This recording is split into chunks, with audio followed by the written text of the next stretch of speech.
Hello, good morning to all my dear student. Now student, this is a second class of life process. So student, previous class we have discussed what is life process and nutrition, and there are two kind of nutrition, that is autotrophic and heterotropic. And heterotropic nutrition are also classified into three parts: saprophytic, parasitic and holozoic. So student, today we are going to start next topic, that is nutrition in living organism. So student, nutrition in living organism में हमें three parts पढ़ने हैं. Nutrition in plants, plants में nutrition किस तरीके से होता है. न्यूट्रिशन इन एनिमल, तो एनिमल्स में न्यूट्रिशन किस तरीके से होता है. And nutrition in human being, तो ह्यूमन बीइंग में न्यूट्रिशन किस तरीके से होता है. And human digestive system. So student, these are the four topics we have covered in this video, and remaining fifth and sixth portion we have discussed in next class. So let's see. So student, this is a topic that is nutrition in living organism. That means जो जीवित प्राणी हैं उनमें nutrition किस तरीके से होता है. So nutrition in living organism depends on type of organism like plants, animals and human beings. That means कि जो न्यूट्रिशन इन लिविंग ऑर्गेनिज्म है वो डिपेंड्स करता है किस टाइप का ऑर्गेनिज्म है, लाइक प्लांट्स है, एनिमल्स है कि ह्यूमन बीइंग्स है. So that means it depends on type of organism. So first one is nutrition in plants. So student, हमें सबसे पहले प्लांट्स में न्यूट्रिशन किस तरीके से होता है वो डिस्कस करना है. Second one is nutrition in animals. Third one is nutrition in human beings. So third point, that is nutrition in human is it is most IMP topic for your exam. First one is nutrition in plants. So student, आप plants के बारे में जानते हैं. Plants is a herbivorous. Okay. Nutrition process in plants performed by photosynthesis phenomena in green plants. तो जो plants में nutrition process होती है वो photosynthesis process के कारण ही possible होती है. What is photosynthesis process? So student, photosynthesis के बारे में आप लोग क्लास 4th 5th से पढ़ते आ रहे हो कि जब ग्रीन प्लांट्स अपना भोजन खुद प्रिपेयर करते हैं, इस प्रोसेस को photosynthesis process बोलते हैं. So how to define for class 10th? Photosynthesis is the process by which green plants make their own food with the help of carbon dioxide and water in the presence of chlorophyll and sunlight. is called photosynthesis. Simple सा meaning है, photosynthesis वो process होती है जब green plants अपना भोजन carbon dioxide and water की help से क्लोरोफिल एंड सनलाइट की प्रेजेंस में रेडी करते हैं, प्रिपेयर करते हैं. इस पूरी होल प्रोसेस को हम फोटोसिंथेसिस प्रोसेस बोलते हैं. स्टूडेंट, जैसा कि आप लोग डायग्राम में देख रहे हैं, जो ग्रीन प्लांट्स हैं वो सनलाइट और क्लोरोफिल की प्रेजेंस में वाटर एंड कार्बन डाइऑक्साइड की हेल्प लेकर अपना भोजन खुद प्रिपेयर कर रहे हैं. So student, now next is this is chemical reaction, carbon dioxide plus water.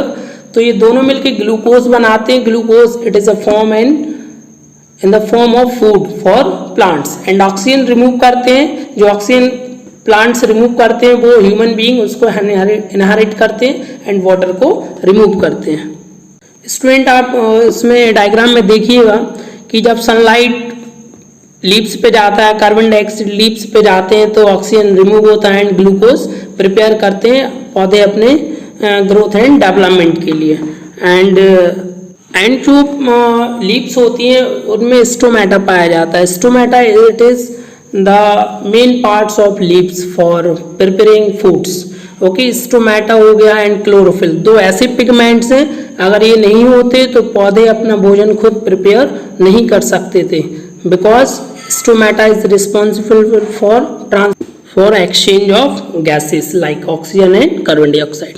So student, हम स्टोमेटा को डिटेल में पढ़ेंगे. Stomata it is a big pigments for doing photosynthesis process. Stomata are pores on the leaves that help in exchange of gases. तो stomata एक छोटे छोटे holes होते हैं जो लीव्स होती हैं उनमें, जो गैसेस को एक्सचेंज करने में हेल्प करती है. They are mostly found on the under side of the leaf.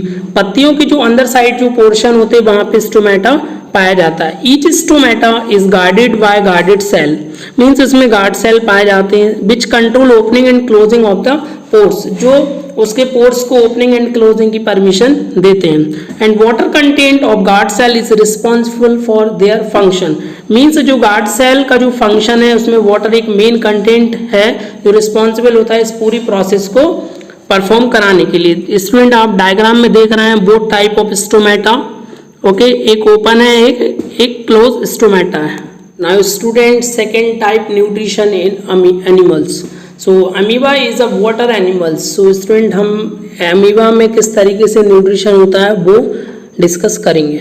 Student जैसा कि आप लोग डायग्राम में देख रहे हैं nutrition process in amoeba, it is depends on only pseudopodia, okay, and nucleus. So amoeba is a unicellular animal living in water. Amoeba एक single cell animal होता है जो वाटर में रहता है। It takes in food by forming finger like projection like pseudopodia, okay, जो अपना भोजन सैडोपोडिया के जो फिंगर लाइक स्ट्रक्चर होता है उस तरीके से अपना फूड प्रिपेयर करता है। And forms a food vacuole, and food vacuole को डिफाइन करता है, फूड वैक्यूल जिसके कारण न्यू अमीबा जनरेट होता है। Inside the food vacuole the food is digested and absorb, जो फूड वैक्यूल होता है उसमें फूड को डाइजेस्ट किया जाता है एंड एब्जॉर्ब किया जाता है, जिसके कारण new cell of amoeba generate होते हैं। The undigested food is then send out through out the surface of the cell, और जो भोजन या जो फूड अमीबा का अनडाइजेस्टेड रहता है वो सेल के दूसरे सरफेस से निकलता आता है, जिससे दूसरा अमीबा जनरेट हो जाता है। स्टूडेंट आप डायग्राम में देखिएगा, जो न्यूक्लियस होता है वो फूड पार्टिकल्स को ट्रांसफर करता है, साइटोपोडिया की हेल्प से एक फूड वैक्यूल जनरेट होता है जिसको हम एजेक्शन प्रोसेस बोलते हैं। इसके बाद जो एजेक्शन प्रोसेस के बाद डाइजेशन एंड एसिमिलेशन की प्रोसेस होती है, जिसके कारण अमीबा में जो फूड है वो प्रिपेयर होता है। इस पूरी प्रोसेस में जो साइटोपोडिया होता है वो मोस्ट इम्पोर्टेंट रोल निभाता है न्यूट्रिशन इन अमीबा के होल प्रोसेस में। Now next one is nutrition in human being. This is most IMP topic. Nutrition process in human beings performed by human digestive system. जो human being में nutrition की process है वो human digestive system से perform होती है। So human digestive system consist some alimentary canal and special glands. जो human का डाइजेस्टिव सिस्टम है उसमें एलिमेंट्री कैनल एंड कुछ ग्लैंड्स प्रेजेंट होती हैं, which produce enzymes which break down food into simpler molecule या smaller molecules. That means जो elementary canal की हेल्प से एंड जो ग्लैंड्स की जो हार्मोन्स होते हैं उनके कारण जो एंजाइम्स होते हैं वो फूड को छोटे छोटे पार्ट्स में डिवाइड कर देते हैं। The main organs of the human digestive system are mouth, esophagus, stomach, small intestine and large intestine, rectum and anus. These are the alimentary canal organs. Okay, this is responsible for whole process. Okay, it is based on whole process, and some special glands like salivary glands, gastric and pancreas glands, it is responsible for whole digestive system. Okay, so student इसको हम अच्छे तरीके से detail में, so student जैसा कि आप लोग डायग्राम में देख रहे हैं, जो माउथ है अपने आप वहाँ पे सैलिवरी ग्लैंड्स पाया जाता है। ओके, जो फूड पाइप होता है उसको एसोफेगस बोलते हैं। स्टोमैक आप देख ही रहे हैं। ओके, एंड स्टोमैक के जस्ट अपोजिट में लीवर होता है, उसी के नीचे ग्रीन कलर का एक गॉल ब्लैडर दिख रहा है आपको, एंड येलो कलर पैनक्रीज ग्लैंड्स होती हैं जिससे इंसुलिन हार्मोन का निर्माण होता है। Small intestine, it is a big part of human digestive system. इसका नेम स्मॉल इंटेस्टाइन है, बट ये लेंथ के मामले में लार्ज इंटेस्टाइन से 4 गुना होती है।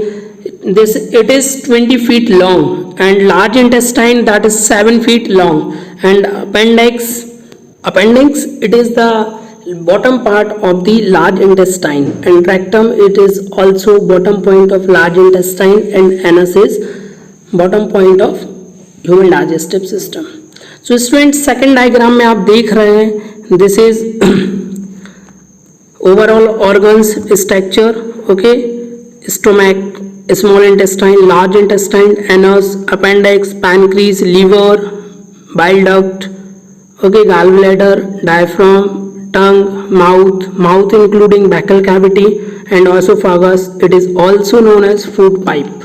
So student, now we have discussed in detail parts of human digestive system. First one is alimentary canal. Alimentary canal is in human is a long tube start with mouth and end with anus. जो alimentary canal है human के digestive system में एक long tube की तरह काम करता है जो माउथ से स्टार्ट होकर एनस पर एंड होता है. It consist ओएसोफेगस that means food pipe, stomach, small intestine and large intestine. तो ये बाकी के चारों पार्ट्स भी एलिमेंट्री कैनल के पार्ट्स होते हैं. Second one is mouth. The mouth is a beginning of the digestive track. इस पूरी ट्रैक का जो बिगिनिंग पोर्शन है that is mouth because it is used for taking food, breathing and talking. क्योंकि mouth responsible होता है food को inherit करने का, क्योंकि it is a beginning of the digestive track.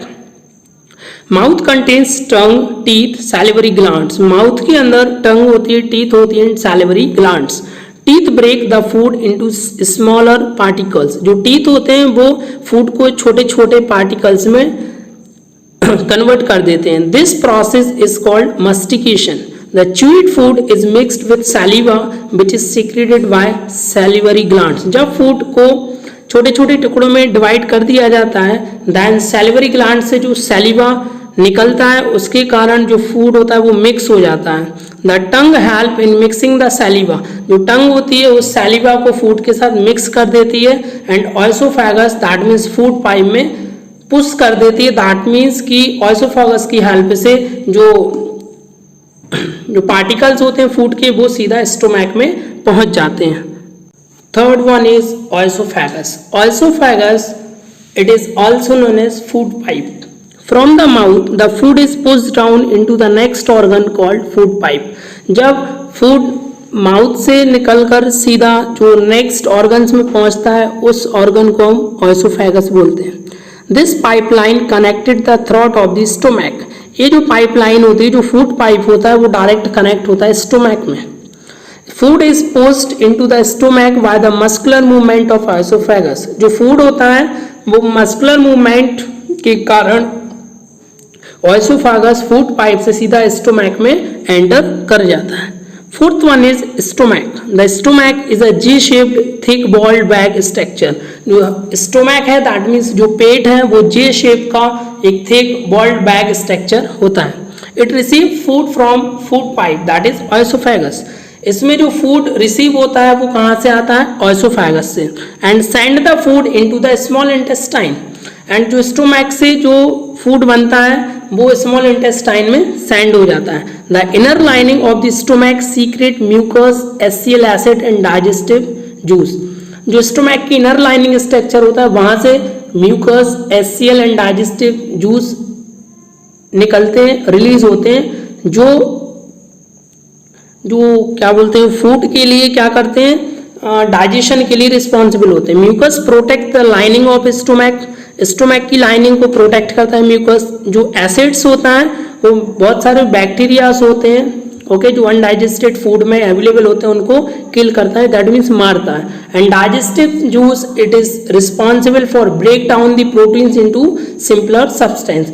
जो डाइजेस्टिव जूस होता है वो जो फूड का जो प्रोटीन्स होता है उसको छोटे छोटे टुकड़ों में बांटता है और जो डाइजेस्टेड फूड होता है वो एक एनर्जी के फॉर्म में कन्वर्ट होकर हमारी बॉडी के पूरे पार्ट्स में ट्रांसफर हो जाता है, जिससे हमारी बॉडी के लिए एक एनर्जी जनरेट होती है. Next organ of digestive system that is small intestine.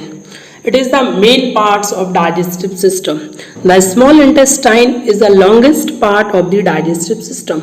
यह जो स्मॉल इंटेस्टाइन है वो डाइजेस्टिव सिस्टम की सबसे लॉन्गेस्ट पार्ट होती है. It is about 20 feet long in an adult human. एक जो स्वस्थ मनुष्य होता है उसमें 20 फीट लॉन्ग स्मॉल इंटेस्टाइन का साइज होता है. The small intestine is a highly folded coiled finger like projection called villi. जो स्मॉल इंटेस्टाइन आप ह्यूमन डाइजेस्टिव सिस्टम का डायग्राम देखेंगे तो उसमें जो कॉइल शेप में जो सेंटर पोर्शन में जो कॉइल शेप में जो एक ऑर्गन्स मिलता है उसको हम स्मॉल इंटेस्टाइन बोलते हैं. और फिंगर लाइक प्रोजेक्शन को हम बिली बोलते हैं। The small intestine receive secretion from two glands, the liver and pancreas. Liver and pancreas से जो हार्मोन्स रिसीव होते हैं वो स्मॉल इंटेस्टाइन में पहुंचते हैं through a common duct. The ball of the small intestine also secret digestive juice called intestinal juice. Okay, and जो digestive juice निकलता है उसको हम क्या बोलते हैं? इंटेस्टाइनल जूस बोलते हैं। Liver secret bile juice. Okay, जो लिवर होता है वो बाइल जूस को सीक्रेट करता है, मतलब बाइल जूस रिलीज करता है। पैनक्रीज क्या करती है? पैनक्रिएटिक जूस को रिमूव करती है। Bile juice is stored in a sac called gall bladder. जो बाइल जूस होता है वो स्टोर कहाँ होता है? गॉल ब्लैडर में। And bile juice help for fat and broken down into tiny droplets. जो बाइल जूस होता है वो फैट के लिए क्या करता है? छोटे छोटे पार्टिकल्स में डिफाइन मतलब तोड़ देता है। And the pancreatic juice help for break down starch into simple sugar. जो पैनक्रीज ग्लैंड्स होती है वहां से पैनक्रिएटिक जूस जो रिलीज होता है वो स्टार्च के लिए छोटे छोटे पार्टिकल्स, जो शुगर के पार्टिकल्स होते हैं, इंसुलिन के फॉर्म में, एमिनो एसिड एंड प्रोटीन्स के फॉर्म में ब्रेक डाउन कर देता है। एंड अब डाइजेस्टेड जो फूड होता है वो लार्ज इंटेस्टाइन में एंटर कर जाता है। So next and last part of digestive system, that is large intestine. The digested food enter the large intestine from the small intestine. Small intestine से जब फूड अच्छी तरीके से डाइजेस्ट हो जाता है तो लार्ज इंटेस्टाइन में पहुंच जाता है। The large intestine is wider and 5 feet long. Okay, so large intestine का साइज 5 फीट होता है जो कि स्मॉल इंटेस्टाइन से बहुत ही कम होता है। The small intestine absorb water and necessary salt from the undigested food. जो स्मॉल इंटेस्टाइन में जो अनडाइजेस्टेड फूड होता है वो वाटर एंड नेसेसरी को एब्जॉर्ब करने के बाद बाकी के लिए लार्ज इंटेस्टाइन में ट्रांसफर कर देता है। Due to this process the undigested part of the food become dry and semi solid. And जो water and some necessary salt के निकल जाने के बाद जो अनडाइजेस्टेड फूड का जो वेस्ट मटेरियल होता है वो ड्राई एंड सेमी सॉलिड के फॉर्म में प्रिपेयर हो जाता है। This part of food is known as faeces. That means जो वेस्ट प्रोडक्ट होता है उसको हम फैसिस बोलते हैं। And finally this waste material या waste product remove through by the anus. Okay, anus के द्वारा ये जो वेस्ट प्रोडक्ट है वो हमारी बॉडी से रिलीज होता है। इस रिलीजन ऑफ वेस्ट मटेरियल या वेस्ट प्रोडक्ट, इस प्रोसेस को हम एजेशन बोलते हैं। Okay, so student, these are the overall parts of human digestive system we have completed. Okay, I hope student human digestive system आपको बहुत ही अच्छी तरीके से समझ में आया होगा। And student, this chapter is very long and we will take something 2 and 3 more lectures. We have completed this chapter. Okay, and thank you so much. Next class we have discussed about respiration and breathing and transportation and excretion.